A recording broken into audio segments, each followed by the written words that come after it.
तो स्टार्ट करते हैं। क्या क्या आज देखा जाए तो इम्पोर्टेंट टॉपिक्स आपके लिए रहने वाले हैं। तो सबसे पहले यहाँ पे हम नज़र रखेंगे अबाउट द जो एआई समिट हो रही है ग्लोबल लेवल पे। ग्लोबल साउथ को जो इंडिया रिप्रेजेंट कर रहा है, तो यहाँ पे एक हमारी और सॉफ्ट पावर देखने को मिल रही है। तो क्या क्या आपके लिए इम्पोर्टेंट फैक्ट्स हैं, क्या इसमें यहाँ पर देखा जाए तो किन चीज़ों को कंसीडर किया गया है। तो अभी तो 16 से लेकर 20 फरवरी तक चलता रहेगा, कुछ ना कुछ डेली आपको नई नई चीज़ें आती रहेंगी। फाइनल भी हम एक बार देख लेंगे, ठीक है। तो अभी यहाँ पे हम देखेंगे स्टार्टिंग पोर्शन में क्या क्या चीज़ें हुई हैं, ठीक है। फिर उसके बाद जब आपका फाइनल टच हमें मिलेगा 20 फरवरी के बाद, तो इम्पॉर्टेंट आउटकम्स वगैरह क्या क्या रहे, तो इतना तो हमें पता है। दुनिया भर के जाने माने देश के बड़े बड़े हाई प्रोफाइल इससे संबंधित एआई से संबंधित आपके आ रहे हैं। चैट जीपीटी, फिर ओपन एआई जो आप एआई यूज़ करते हैं, तो काफ़ी इंपॉर्टेंट यहाँ पे लिए आपके लिए क्वेश्चंस वगैरह हो सकता है। बाकी जीडी का एक बड़ा अच्छा टॉपिक बन सकता है आपके लिए। क्या यहाँ पे बनेगा जीडी का टॉपिक? क्या बढ़िया बन सकता है कि हमारा क्या देखा जाए तो दुनिया की टॉप मोस्ट जो कंपनियां हैं, जो अब एक तरीके से उनका इन्फ्लुएंस हो चुका है विश्व स्तर पे, हमने ऐसा क्या किया। काफ़ी हम पीछे तो नहीं रह गए एआई के मामले में। यहाँ पे आप देखोगे कि लाइक जो कंपनी है आपकी ओपन एआई हो गई, डीप सेक हो गया, तो वैसे कुछ अभी हमारे पास नहीं है जिससे हम रिप्रेजेंट कर सकें कि अपना इंडिया का एआई है जो बड़े लेवल पे देखा जाए तो काम कर रहा है। खैर हमने भी काफ़ी कुछ अचीव किया है इसमें, लेकिन उनके लेवल का अभी तक नहीं हो पाया है। तो क्या हमारा अभी तक क्यों नहीं हम आगे आ पाएंगे? आर&डी में जो हमारा इन्वेस्टमेंट होना चाहिए वो काफ़ी कम है in comparison to other countries जो एआई में आगे हैं। जीडीपी का देखा जाए तो ओनली 0.6% हम यहाँ पे रख रहे हैं, जो काफ़ी कम है। वहीं चाइना देखोगे, यूएस देखोगे, more than 3-4% GDP, 700-800 billion dollar खर्च कर रही हैं। तो उस हिसाब से चलो ठीक है कम से कम, लेकिन जीडीपी का तो हमें कम से कम 1% तो पार होना चाहिए। तो वो जो कमियां नज़र आएंगी वो उसका रिजल्ट भी देखने को मिलेगा। टॉप मोस्ट जो आईटी कंपनीज़ हैं वो भी कुछ इतना बड़े तगड़े लेवल का नहीं कर रही हैं जिससे हम टक्कर दे पाएँ टॉप मोस्ट कंपनीज़ की, जबकि दुनिया का सबसे ज़्यादा टैलेंट हमारे यहाँ का है। अभी देखा कल वही आपका आईआईटी का रिजल्ट आया उसका मेंस का, तो वही जो टॉपर था, तो नीचे कमेंट में देखा फ्यूचर ऑफ अमेरिका, क्यों ऐसा लिख दिया गया। तो टॉप मोस्ट आप देखोगे, जितने टॉपर देखोगे ऑलमोस्ट सब 80-90% सब बाहर ही गए हैं। तो कैसी क्या इन्वायरमेंट है जो हम नहीं दे पा रहे हैं कि वो बेहतर तरीके से अपने यहाँ ही काम करके कुछ तगड़ा बनाएं। तो ये सब कुछ खामियां भी आप रखिएगा, कुछ अच्छाइयाँ भी रखिएगा। और यहाँ पे ढेर सारा गुड आफ्टरनून। चलिए, तो बहुत बढ़िया, ठीक है।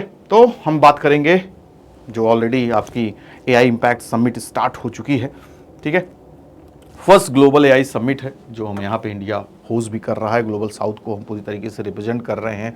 100 कंट्रीज़ से लोग आए हुए हैं, 45 कंट्रीज़ के बड़े बड़े लीडर्स आए हुए हैं। तो सबको यहाँ पे देखिएगा, ध्यान रखिएगा क्या क्या इंपॉर्टेंट इवेंट के सेक्रेटरी जनरल के भी दर्शन हो जाएंगे। खैर भीड़ वगैरह काफ़ी ज़्यादा हो रही है, सुबह 7 ही बजे से लाइन लगानी पड़ती है और वहाँ पे आपको अच्छा ट्रीट करवाना है तो आप जा सकते हैं, ठीक है। अब मैं किस वे में बोल रहा हूँ पता नहीं, सुनने में आया जो बेचारे फाउंडर्स अपना लेके पहुँचे हैं सारी चीज़ों को वहाँ पे दिखाने के लिए एआई इनेबल चीज़ें, तो उनको भी बाहर का रास्ता कर देना पड़ता है। जब कोई वीआईपी वगैरह आता है, वीआईपी के आने के बाद सबको बाहर भगा दिया जाता है, चाहे कोई फाउंडर हो चाहे आप विजिटर के रूप में गए हों, ठीक है। और सबसे बड़ी चीज़ कि दुनिया में सबसे ज़्यादा यूपीआई पेमेंट वाले हम लोग हैं। अब तो आपको धनिया मिर्चा वाला भी कहता है कि भैया कैश हो वो यूपीआई कर दो, अब वहाँ पे कैश मांगा जा रहा है। तो ये भी नेटवर्क वगैरह वहाँ काफ़ी धीमा है। अब भाई जितनी चीज़ों को आपको डेमो वगैरह दिखाना होगा विदाउट नेटवर्क के कैसे कर पाओगे, ठीक है। तो इंटरनेट कनेक्शन ही वहाँ पर नहीं पकड़ रहा है, फेल हो जा रहा है लोगों का। तो वही मैनेजमेंट में कुछ खामियां देखी गई हैं, सुधार करना होगा जल्दी से जल्दी, नहीं तो वर्ल्ड मीडिया में छप जाएगा मामला, तो फिर बेइज्जती हो जाएगी, ठीक है। तो ये दुनिया भर के टॉप मोस्ट यहाँ पे लीडर्स आ रहे हैं। अभी आप यहाँ पे देखोगे द एआई समिट 2026 क्या करने वाला है, स्ट्रेंथन इंडियाज लीडरशिप, ठीक है। हम लोग यहाँ पे देखा जाए तो एआई समिट करवा रहे हैं। कम से कम एआई में कोई बड़ी चीज़ हमारे पास नहीं है, तो कम से कम ऑर्गेनाइज करवा के हम लाइमलाइट ले रहे हैं। Role in the global digital governance discussion, ठीक है। फिर ग्लोबल लीडर्स का नाम वगैरह देख ही रहे हो। मैकन साहब आ ही गए हैं, मुंबई में बीच पे टहलते हुए फ़ोटो वगैरह सबसे खिंचा रहे हैं, तो वो भी शामिल होंगे, आजकल में पूरी तरीके से जुड़े हुए हैं। फिर उसके बाद लूला डिसिल्वा भी आपके आ रहे हैं, ब्राज़ील के प्रेसिडेंट, ठीक है। स्पेन के प्रेसिडेंट हैं, स्विट्ज़रलैंड के प्रेसिडेंट है, पीएम ऑफ नीदरलैंड, ठीक है। फिर यूएई के क्राउन प्रिंस भी शामिल होंगे, मॉरिशस ऑफ पीएम, श्रीलंका के प्रेसिडेंट। तो ये सब टॉप मोस्ट आपके लीडर्स यहाँ पे मिलने वाले हैं। और भी बोलिविया, क्रोएशिया, एस्टोनिया, फिनलैंड, ये सब कंट्रीज़ के भी आपको लीडर्स यहाँ पे देखने को मिलेंगे। फिर उसके साथ साथ यूएन सेक्रेटरी जनरल, तो ये सब बड़े बड़े आपके लीडर्स जो इस बार पार्टिसिपेट कर रहे हैं। बाकी आपके जो एआई, ओपन एआई के भी हेड आ रहे हैं, सुंदर पिचाई साहब आ रहे हैं, ठीक है। तो सबसे जाइए आप लोग भी मिलिए। यस, टॉम क्रूज, अच्छा टॉम क्रूज भी आ रहे हैं क्या? टॉम क्रूज के बारे में तो यार नहीं सुना। ठीक है, कोर थीम इस बार का देखिए, ये आपके लिए काम की चीज़ है, ठीक है।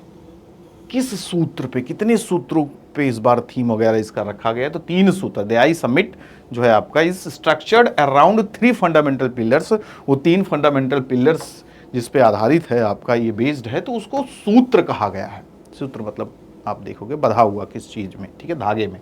तो वो 3 सूत्र आज हैं आपके, पीपल, प्लैनेट एंड प्रोग्रेस। इन तीनों का नाम आप याद रखिएगा, ठीक है। लोग, पूरा ग्रह, पृथ्वी ग्रह, और यहाँ पे उसको हम आगे कैसे बढ़ा रहे हैं, तो इस फॉर्म में आपको याद रख लेना है। तो पीपल का मतलब focus on human centric AI development. तो मेरे लिए यही होगा कि भाई जो एआई को आगे हमें बढ़ाना है तो पीपल सेंट्रिक ही होना चाहिए।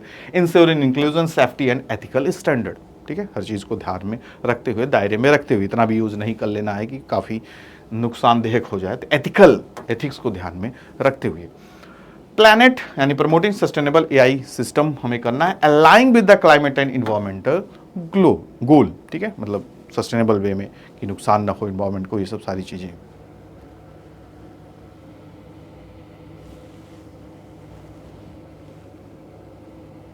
अच्छा, ठीक है। Progress, the third pillar is encouraging innovation, driving growth and equitable development through AI. यहाँ पे इस चीज़ को बात रखा जा रहा है कि हम प्रोग्रेस करेंगे, इनकरेजिंग इनोवेशंस को करेंगे। यहाँ पे दुनिया भर के लोग आएंगे, देखेंगे, जानेंगे कि हमें भी महसास होगा अरे ये तो काफ़ी आगे निकल चुके हैं, ठीक है। तो ये हमारे सामने तो 2047 का हम टारगेट रख ही रहे हैं कि एआई में भी हम उस समय लीडर बन जाएंगे, ठीक है। क्योंकि अभी देखा जाए 2-4-10 सालों में हमारा कोई टारगेट नहीं है, 2047 ही हमारा टारगेट है। इसके पीछे, इसके पहले हम कोई बात नहीं कर रहे हैं, ठीक है। तो अभी आपने देखा, ये भी आपका एक इंपॉर्टेंट आर्टिकल आया है कल हिंदू वगैरह में कि जो हमारी फॉरेन पॉलिसी होगी विकसित भारत की 2047 की, वो क्या होगी, ठीक है। तो अभी आसपास की कोई बात नहीं करना है। तो these pillars aim to balance innovation with responsibility, ठीक है। इसका यही आपका जिम्मेदारी है।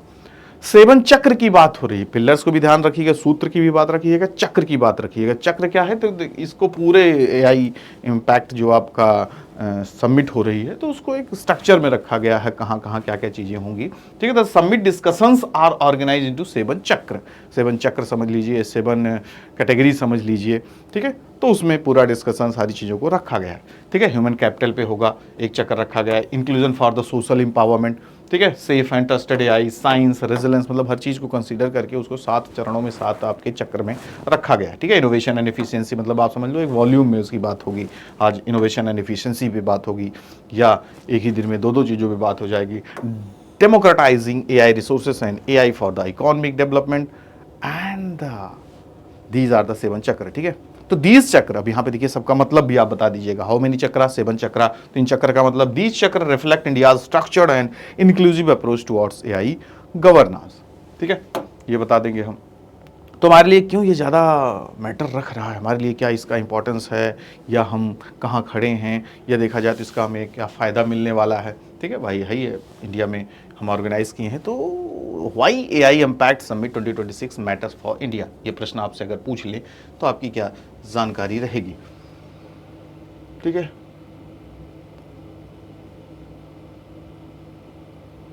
अच्छा, हाँ, अब तो एआई वगैरह से देखा जाए तो ये भी है।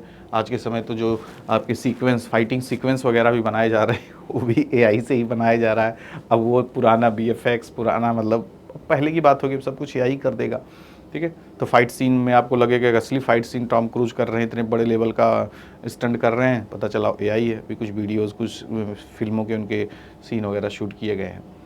तो यहाँ पर हम देख सकते हैं क्या इंपॉर्टेंट मैटर रखेगा इंडिया के लिए। तो एआई समिट जो है ये strengthen India's role as a global technology leader, ठीक है। एक तो सबसे बड़ी बात यही है, ग्लोबल टेक्नोलॉजी लीडर के रूप में भी हमें सामने लेके आएगा, सबको कम से कम ऑर्गेनाइज करके यहाँ पे रख रहे हैं। Hosting the first summit in the global south, highlighting India's growing influence in the digital diplomacy, ठीक है, ये हमारे लिए साथ इंपॉर्टेंट रखेगा। ठीक है, आज के समय आप देख ही रहे हो जो फॉरेन पॉलिसी भी हमारे होने वाली है, तो जो इंटरनेशनल बड़े बड़े ऑर्गेनाइजेशंस लाइक यूएन वगैरह की इंपॉर्टेंस उतनी कम होती चली जा रही है। तो अब एक तरीके से देखा जाए कि अब पावर डिप्लोमेसी आ रही है, मतलब जो जितना ज़्यादा देश पावरफुल है वो अपने हिसाब से चलेगा। अब पूरा रिलेवेंस जो इंटरनेशनल इंस्टीट्यूशंस का हुआ करता था, अब वो कम ही होता चला जा रहा है, देख ही रहे हैं आप लोग। तो एक तरीके से यहाँ पे हम डिजिटल डिप्लोमेसी के तहत अपनी पावर को दिखा सकते हैं। It also supports India's vision of responsible AI development aligning with the economic growth and social inclusion. ठीक है, Summit positions India as a platform where developed and developing countries can discuss AI governance equally। तो देखा जाए तो इसमें दोनों हैं, develop countries में डेवलपिंग कंट्रीज़ हैं, तो एक मंच पे एक साथ एक जगह आएंगे तो कम से कम काफ़ी कुछ देखने को मिलेगा, गैप भी कम होगा। ठीक है, और उसके साथ साथ हम आगे भी बढ़ेंगे और अपनी पोजीशन को भी दिखाएंगे। With massive international participation and strong thematic focus, the AI impact summit is expected to shape future AI cooperation framework at multilateral forums. ठीक है, तो सबके जुड़ने से काफ़ी हमारे लिए अच्छा ही होगा, तो ये सब आप बता सकते हैं। तो यहाँ पे इंपॉर्टेंट फैक्ट्स वगैरह हमें क्या जानने को मिले, तो सारी बातें आप देख ही चुके हैं। 45+ नेशंस के लोग जुड़ रहे हैं, 20+ कंट्रीज़ के लीडर्स आ रहे हैं, 7 चक्र है, 3 सूत्र है, तो ये सब यहाँ से निकले हुए इंपॉर्टेंट पॉइंट्स हैं। ठीक है, चलिए आगे चलते हैं। पड़ोसी देश में भी देखिए फाइनली चुनाव वगैरह हो चुका है, वहाँ पर भी नई सरकार बन गई है, नए पीएम बन गए हैं, नाम वगैरह याद रहना चाहिए, नहीं तो पता चला कि एआई समिट में ही आप व्यस्त हो गए और आरी बगल का कुछ पता ही नहीं चला। तो अभी हाल ही में बांग्लादेश में जनरल इलेक्शन हुए, जो अभी आपने देखा ही था, शेख हसीना के बाद इंटरिम गवर्नमेंट चल रही थी। तो यहाँ पे 17 साल बाद यहाँ इनकी एंट्री हुई है और मैसिव विक्ट्री हुई है आपके बांग्लादेश नेशनलिस्ट पार्टी की। ठीक है, जो 399 सीट में से लगभग 210 सीटों पे इन्होंने क्लीन स्वीप किया है। ठीक है, तो देखा जाए तो अब एक स्टेबल गवर्नमेंट यहाँ पे बनेगी, तो हमारे लिए इसका क्या इंपॉर्टेंट रोल होगा, क्या इंडिया के साथ जो स्ट्रेटेजिक रिलेशंस वगैरह हैं बेहतर होंगे, अच्छे होंगे। जो भी देखा जाए तो काफ़ी करवाहट चल रहे हैं, शेख हसीना यहीं पे बैठी हैं, तो उनके लेन देन में मतलब भैया उनको वापस करो, तो उसमें फिर और मामला ना गड़बड़ा जाए, तो कई सारे रीजंस हैं यहाँ पे हम देखेंगे।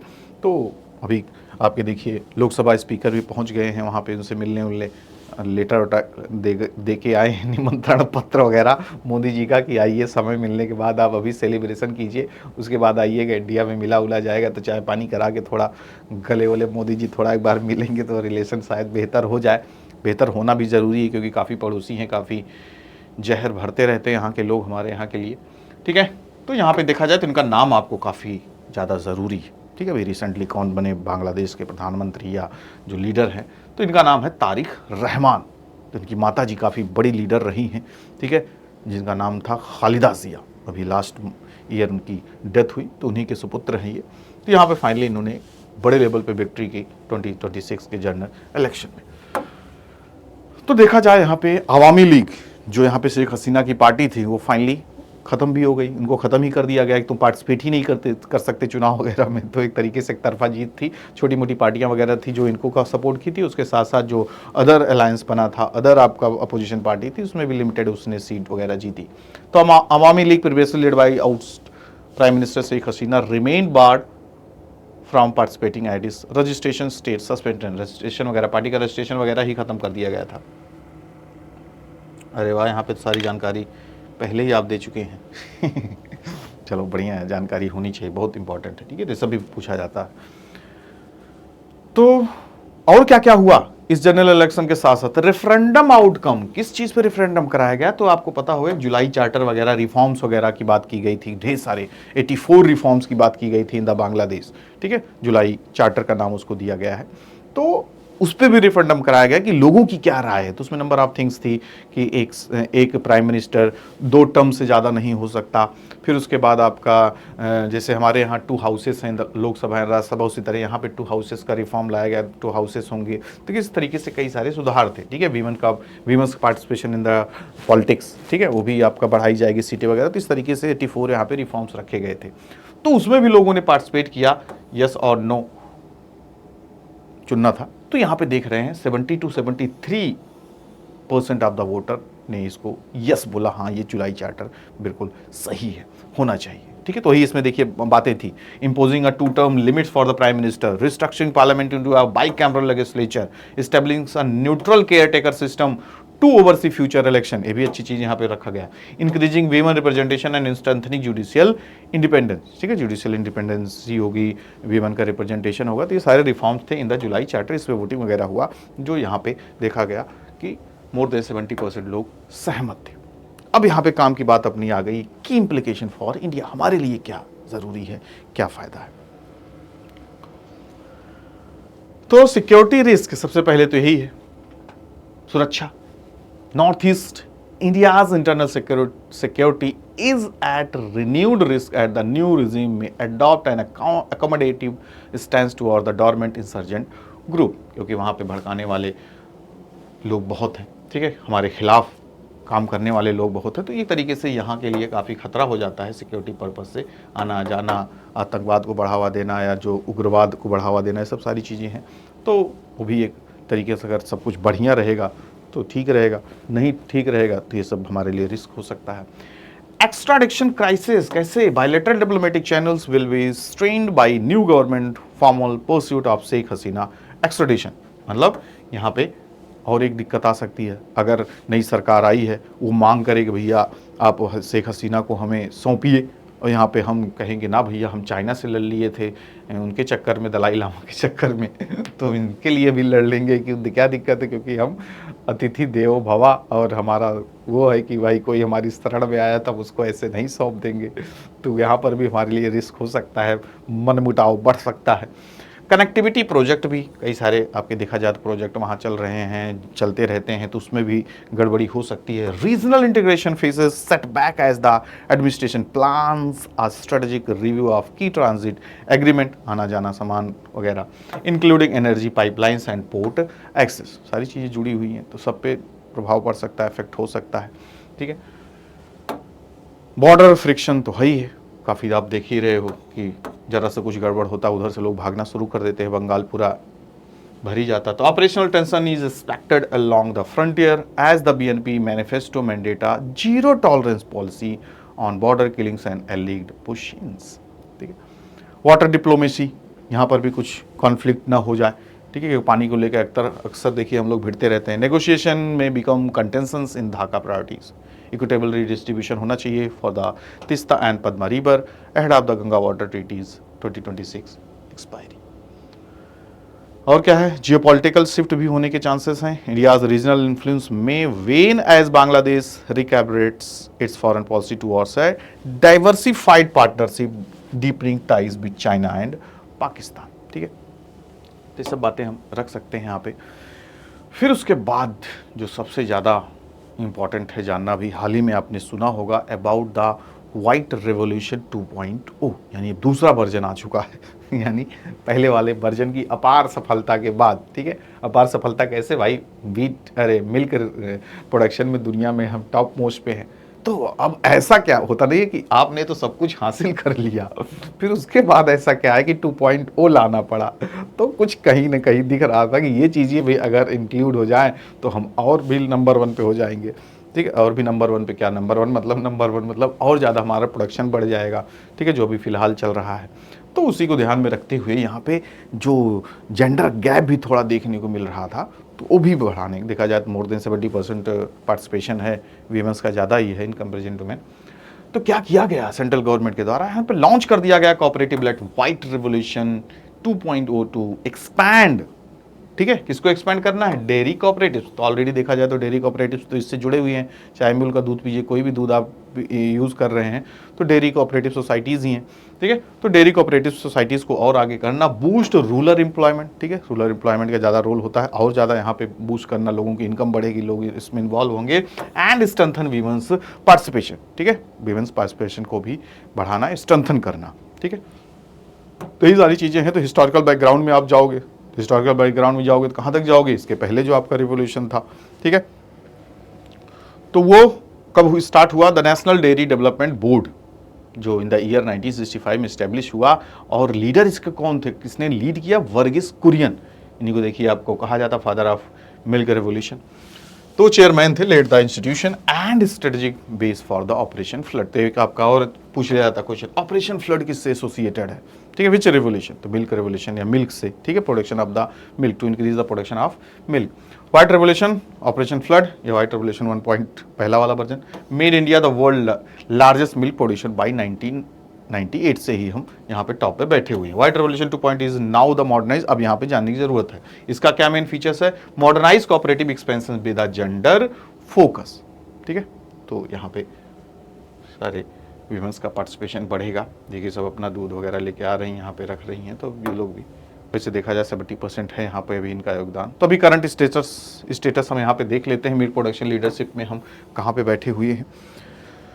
तो ग्लोबल लीडर है भाई साहब हम यहाँ पे, India's rank first in the milk production, 25% of the global output, यानी अपना ही यहाँ पे योगदान है। 1/4 मिल्क प्रोडक्शन अपना इंडिया ही कर रहा है। रिकॉर्ड यहाँ पे हमने आउटपुट भी किया है, 239 मिलियन टन हमने प्रोड्यूस किया इन द ईयर 2023-2024 में।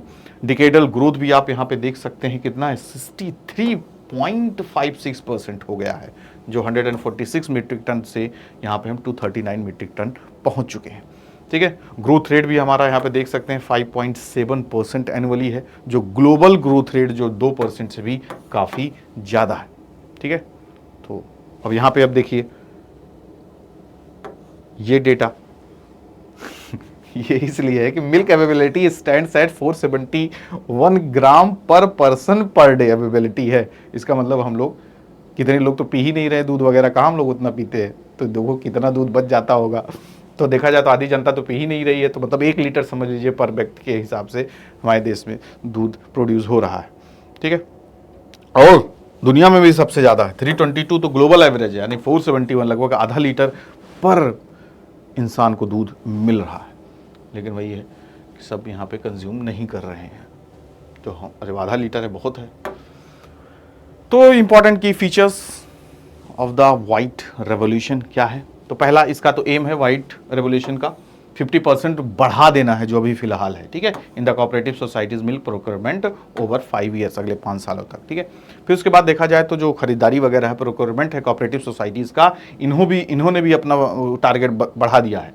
तो इन्होंने क्या कहा है कि cooperative milk procurement is projected to 1 lakh KG per day, जो भी देखा जाए तो 600-700 आपका लाख केजी पर डे है। तो ये कह रहे हैं कि हम बाई 28-29 तक 1 लाख किलो पर डे के हिसाब से खरीदेंगे दूध वगैरह। फंडिंग वगैरह कहाँ से, देखिए इनका कहाँ से किससे हो रहा है, the initiative is finance under the national dairy development programme, इसका भी काफ़ी ज़्यादा रोल है, ठीक है। Implemented by the department of animal husbandry and dairying. Institutional expansion किसको बढ़ाना है, setting up and strengthening around, अब यहाँ पे ढेर सारी डेयरी कोऑपरेटिव सोसाइटीज़ भी आएंगे ना, तो 1.2 lakh new and existing dairy cooperative societies, ठीक है, सेटिंग अप करना है। मल्टीपर्पज़ डेयरी कोऑपरेटिव सोसाइटीज़ को लाना and multipurpose primary agriculture credit societies को भी ले आना है, स्ट्रेंथनिंग करना है, ठीक है। नई कोऑपरेटिव सोसाइटीज़ को भी यहाँ पे बात करने की, इस्टेब्लिश करने की बात हो रही है। 7500 न्यू DCS यानी dairy cooperative societies will be established in uncovered area, मतलब जहाँ पे नहीं है, ठीक है, to improve farmer market access and income. तो फार्मर्स की इनकम वगैरह बढ़ेगी और मार्केट एक्सेस भी मिलेगा। कैपेसिटी स्ट्रेंथनिंग में क्या करने वाले हैं हम लोग, 46,000 एग्जिस्टिंग जो डेयरी कोऑपरेटिव सोसाइटीज़ हैं will be upgraded to enhance procurement efficiency and nutritional availability, मतलब इनका भी जो फिलहाल जिस मोड में चल रहे हैं उससे ज़्यादा आपकी खरीदारी वगैरह करें। इंफ्रास्ट्रक्चर सपोर्ट भी देने की बात हो रही है। Provision of automatic milk collection unit बनाई जाएगी, data processing milk collection units होंगे, ठीक है, मिल्क टेस्टिंग यूनिट होंगी कि दूध सही है, देखिए बैक्टीरिया वगैरह भी टेस्टिंग वगैरह हुआ है, वो कहाँ हुआ है, एकदम इंडिपेंडेंट किसी यूट्यूबर वगैरह ने किया है कि जो हम लोग मिल्क कंज्यूम कर रहे हैं, मेनली आपके जो पैकेट वाले दूध वगैरह अमूल हो गया ये सब, तो काफ़ी बड़े लेवल की बैक्टीरिया पाई गई है उन सब में। तो more than 64% of the population इन्हीं आपके जो मिल्क वगैरह अमूल वगैरह पे ही हम लोग डिपेंड हैं, खतरे में है, ठीक है। तो ये टेस्टिंग वगैरह करेंगे सही तरीके से। खैर टेस्टिंग में इन्हीं लोगों ने पास किया होगा जो हम पी रहे हैं, ठीक हो, तो इंडिपेंडेंट यूट्यूबर ने वो कर लिया जो फेल हो गया। बल्क मिल्क कूलर्स भी होंगे, बाकी दूध फटे वगैरह ना। Will modernise collection and quality, ठीक है, तो ये सब चीज़ों को स्ट्रेंथन किया जाएगा। इंफ्रास्ट्रक्चर सपोर्ट होगा, क्योंकि इंफ्रास्ट्रक्चरल सपोर्ट अच्छा होगा तभी हम उसको बचा पाएंगे, अच्छे तरीके से रख पाएंगे। वीमेन वर्कफोर्स को भी देखिए यहाँ पे बढ़ाने की बात हो रही है। नियरली देखा जाए तो 70% है यहाँ पे involve of the dairy farm labour comprise women engaged in. क्या क्या है ये 70% जो लोग यहाँ पे इन्वॉल्व हैं, क्या क्या काम में व्यस्त हैं? मिल्किंग वगैरह, दूध वगैरह जो दूहने का काम होता है, फीडिंग, चारा वगैरह जानवरों को ले आना देना, एंड एनिमल केयर, देखभाल करना, तो ये सब इसमें लगे हुए हैं। व्हाट आर द इंपॉर्टेंट की drivers of India's dairy sector?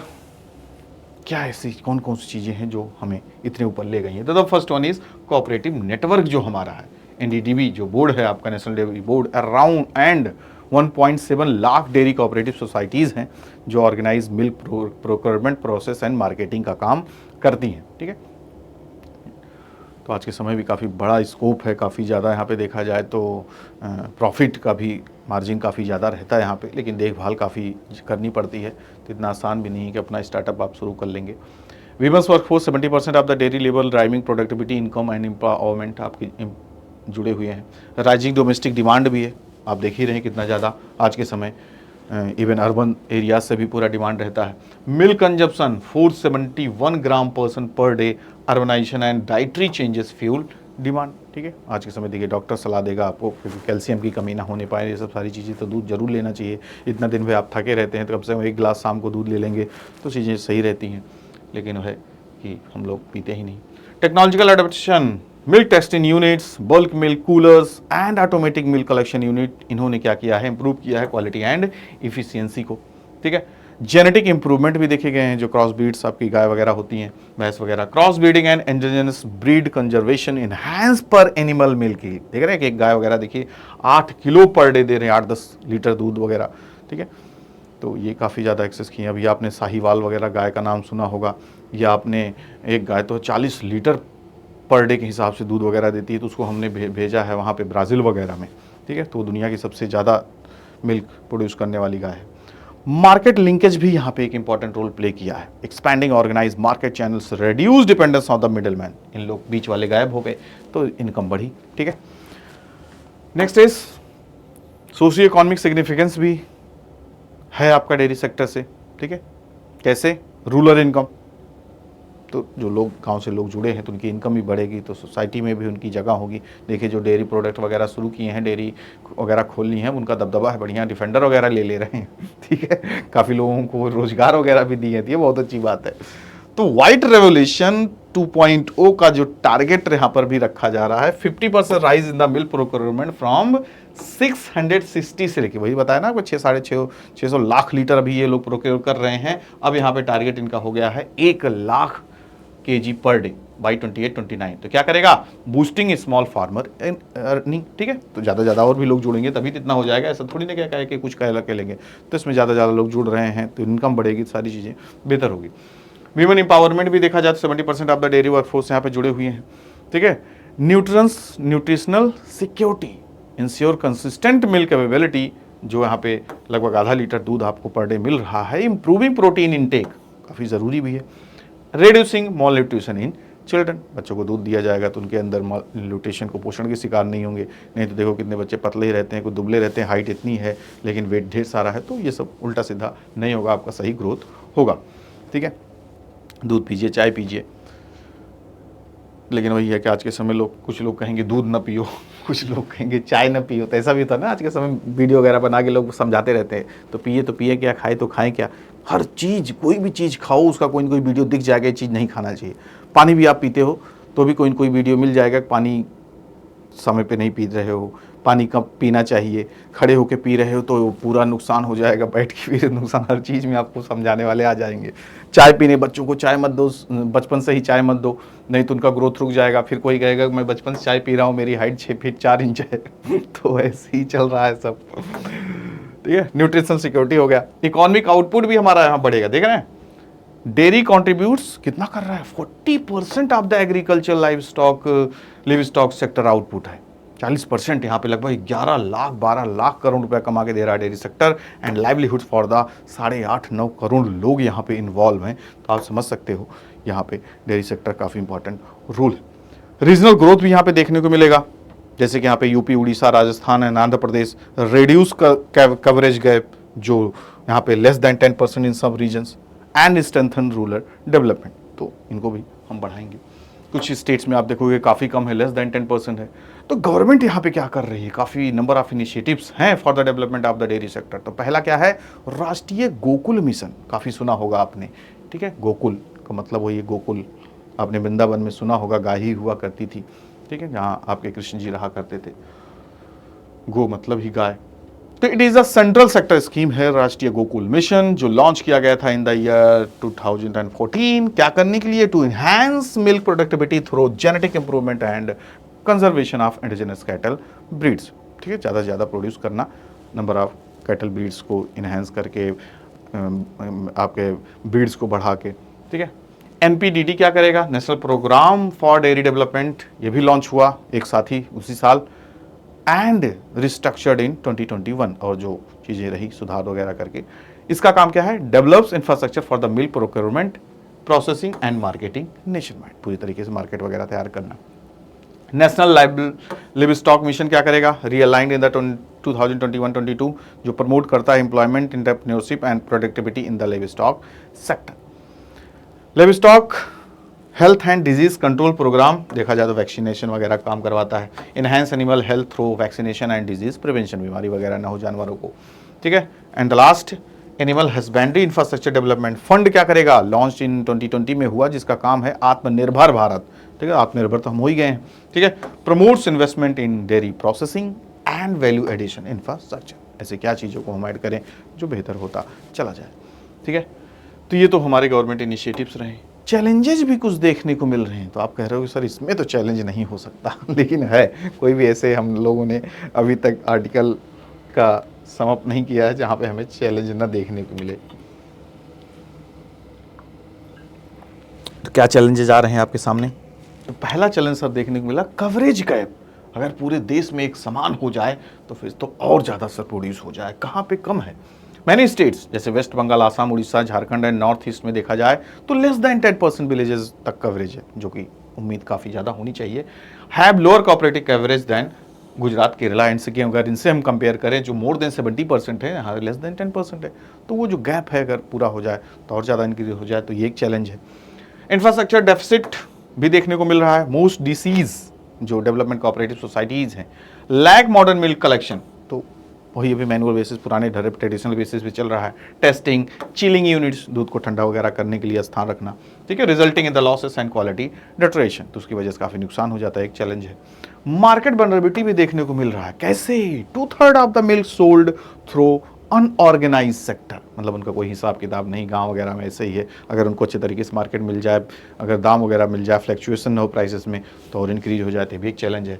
तो इस वजह से causes price fluctuation and low farming return नहीं मिल पाता। तब भी वैसे देखा जाए गांव वगैरह में भी 60 रुपये दूध हो गया है, यहाँ पे जैसे 70 रुपये है आपके शहर में, 60 वो लोग भी पा रहे हैं तो ठीक है, लेकिन और थोड़ा फ्लक्चुएशन, कहीं कहीं कम दामों में देना पड़ता है। ये तो ठीक है, नॉर्मल छोटी मोटी डेयरी है तो वहाँ 60 रुपये चल रहा है, लेकिन वही जब वहाँ पे मिडिल मैन कोई आ गया, आपका मिल्क लेने गाँव में आते हैं टैंकर वगैरह, ठीक है, तो वो कहेंगे कि 40 में दे दो, 35 में दे दो।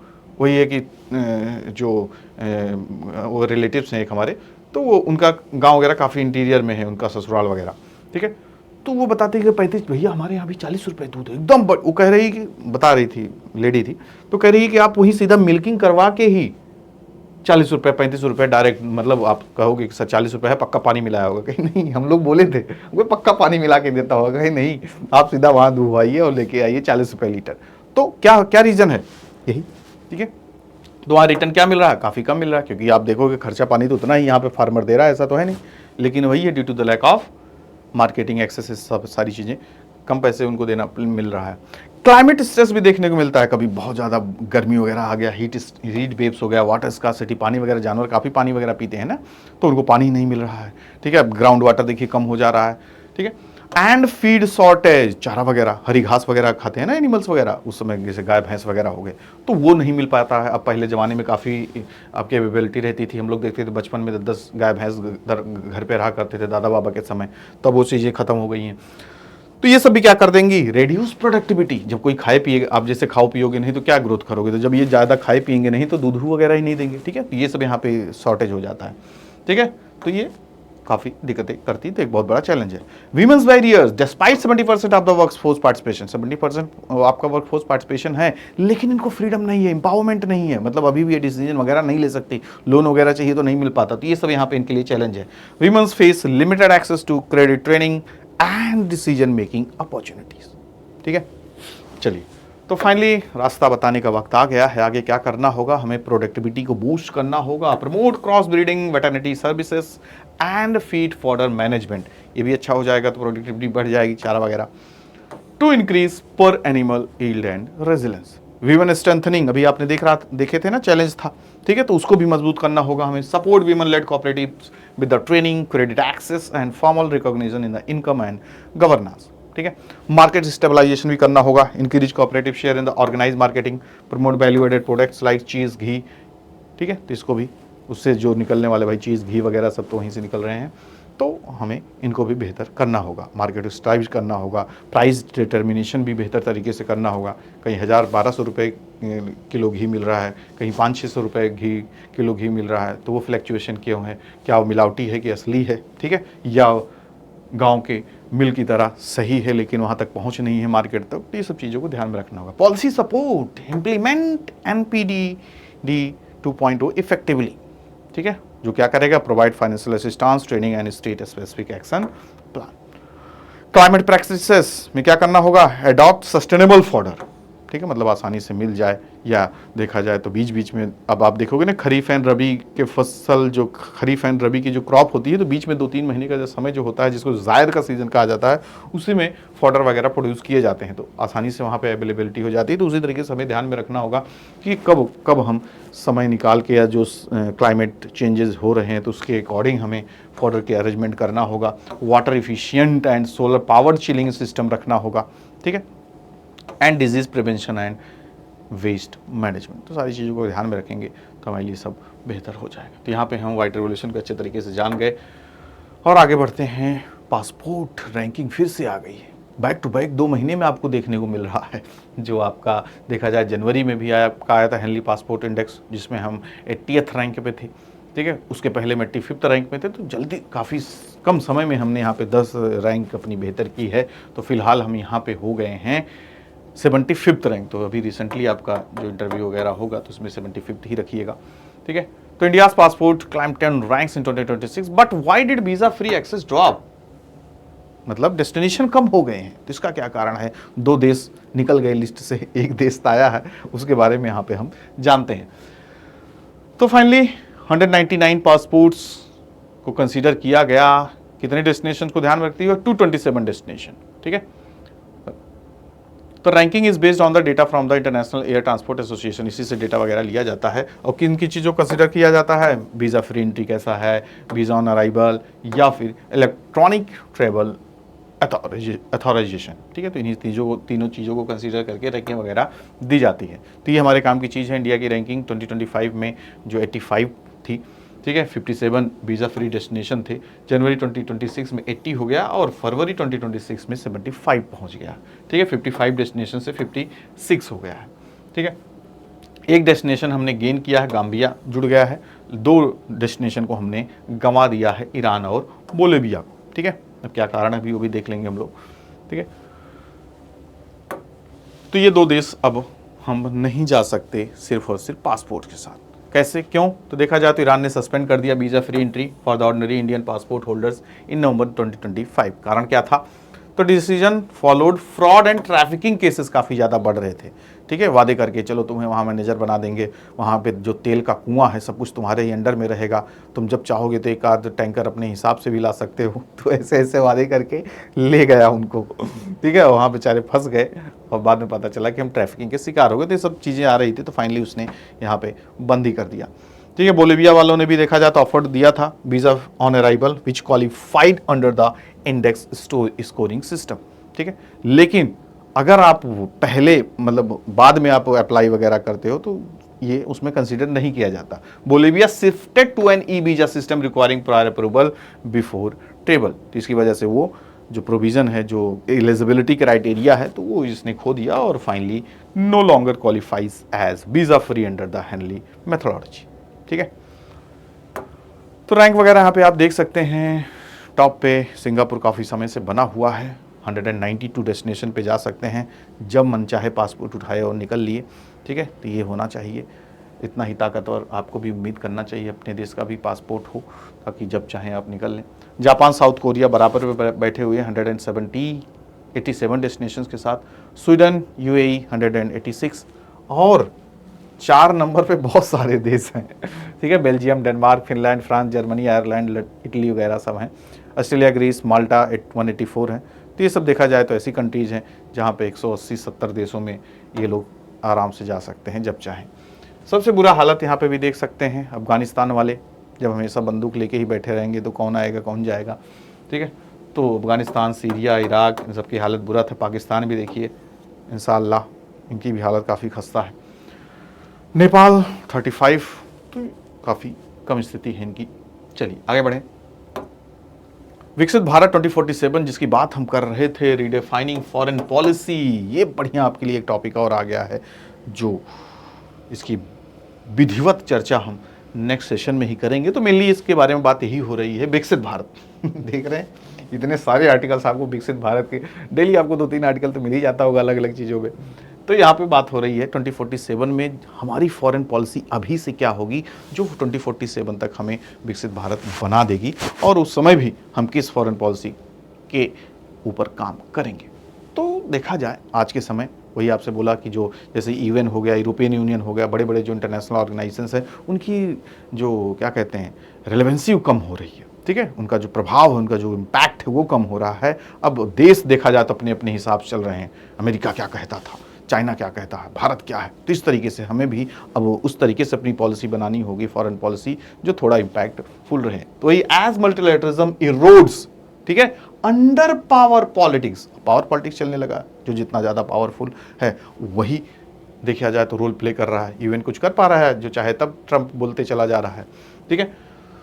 तो इंडिया मस्ट रीथिंक, हमें अब फिर से विचार करना होगा अपने स्ट्रेटेजिक ऑटोनॉमी को लेके, यानी हमारा भी कुछ हो, ना कि सिर्फ और सिर्फ इसी 2 ब्लॉक के हिसाब से हम काम करें, चाइना या फिर यूएसए, ठीक है। अपनी भी कुछ पावर हो, अपनी भी कुछ ऑटोनॉमी हो कि हम खुद का भी फैसला ले सकें किसी चीज़ में, ठीक है। तो वही यहाँ पे हमारी वो फॉरेन पॉलिसी बेहतर करनी होगी।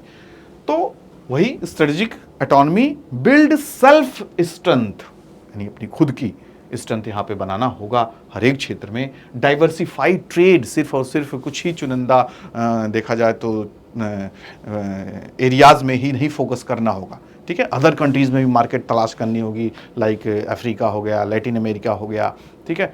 तो वहाँ पर भी हमें मार्केट सुधार करने, अपने ट्रेड को बढ़ाना होगा, डाइवर्सिफाई करना होगा। एंकर डिप्लोमेसी इन द विकसित भारत, ठीक है, जो हमें फाइनली विकसित राष्ट्र बनाएगा। तो इस पे हम यहाँ पे चर्चा करेंगे नेक्स्ट सेशन में अच्छे तरीके से, क्या होनी चाहिए पॉलिसी, किस तरीके से, क्या हमारे पास चांसेस हैं, क्या हम इसका फ़ायदा उठा सकते हैं नहीं, तो वो देखेंगे कौन कौन सी कंट्रीज़ हैं। देखा जाए तो यूएस निकल चुका है, मोर देन 60, अभी तो रिसेंटली 66 इंटरनेशनल ऑर्गेनाइजेशन से खुद को निकाल लिया है, तो मौका है अच्छा खुद को लीड करने का। चाइना का भी कुछ अता पता रहता नहीं। तो ये सब सारी चीज़ें हमारे लिए क्या क्या पॉइंट्स होंगे, इस पे हम नेक्स्ट सेशन में चर्चा करेंगे। तो बस आपको बने रहना है इक्वांटा के साथ। नए हैं तो ज़रूर सब्सक्राइब कीजिएगा, पुराने हैं तो बने रहिएगा, ठीक है। बाकी आप सारी चीज़ों को मैनेज करके रखिए, सारे करंट अफेयर्स, स्टैटिक जीके, अपने सब्जेक्ट्स जो हैं उसको भी रिवाइज़ करते रहा कीजिए। सारी चीज़ें होता है, उनको पता है कि आपने 99.99 100% सारी चीज़ें ला के यहाँ पर पहुँचे हैं, लेकिन कुछ चीज़ पूछ लिए आपके बेसिक से ही, कोर्स से ही, तो रिवीजन मोड में रहना चाहिए। कुछ फार्मूले हो गए, कुछ बेसिक्स इन्फॉर्मेशन हो गई अबाउट योर कोर्स सब्जेक्ट, ठीक है। होता नहीं, रिवीजन मोड में ना रहें, कुछ दिन हो जाए तो इंसान भूल जाता है। तो उसको भी रिवाइज़ करते रहें, अपना सब्जेक्ट जो यहाँ पे है करंट अफेयर जी के, तो सब इंपॉर्टेंट है आपके लिए। तो मिलते हैं नेक्स्ट सेशन में, तब तक अपना ध्यान रखिए, ख्याल रखिए। Bye bye, take care to all of you, good luck.